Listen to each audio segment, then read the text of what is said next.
We want to create this 3D model by following this image.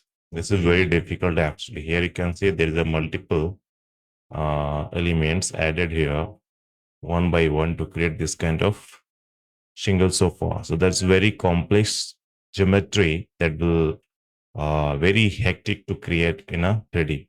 So there is a one solution for you. So guys, first you have to visit Copilot Microsoft Lab. So this is the site that you have to visit. Now here you have to select try now option at the 3D Copilot options. Now here you have to click on upload image options and select the image. Now you have to click on a create option. So it will take a couple of minutes to generate a model. Reason is that if your model is very complex, it will take a more time. So just wait a couple of minutes and then it will generate your model. Here you can see the few results that I have created using a few images.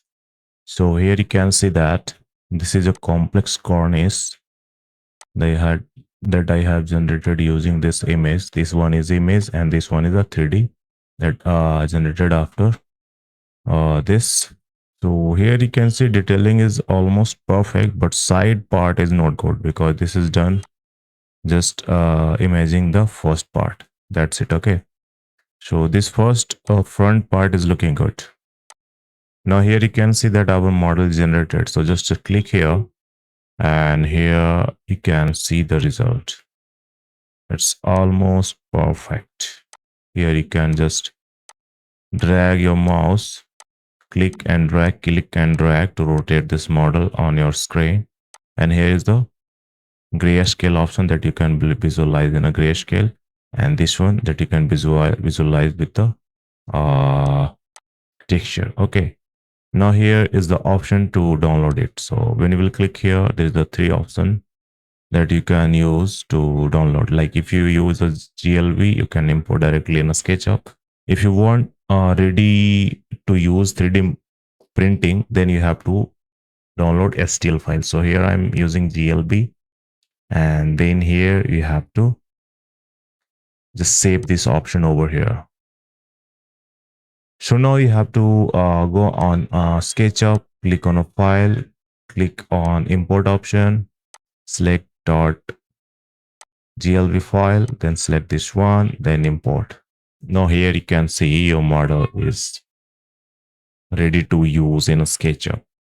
So few things that you have to understand. This model is created using a multiple phase. Here you can see that when I will click, there is a multiple groups. So for that, we have to explode it. Okay, just right click and explode. Now here you can see model is ready. Now you can apply any kind of texture that you want. So here I have to use fabric texture from here. Just click, but it will not apply directly from top of the group. So just edit group. But here you can see texture is not perfect. So just make this model like a top view. Now here you have to use the one plugin that is free, a Sketch UV plugin. Okay. Now after selection the model, you have to click here, right click, and just select a spherical map. Now here you can increase and decrease the texture size from here. Just going to edit option and just type the value. Now it's matched perfectly. Here you can see that. So this is the method that you can create any kind of 3D model in a quick time using this free AI site. So there's a link in the description. You can directly use from there. And if you have any questions, just comment in a comment box. I will be there. Thanks for watching, guys. See you next tutorial.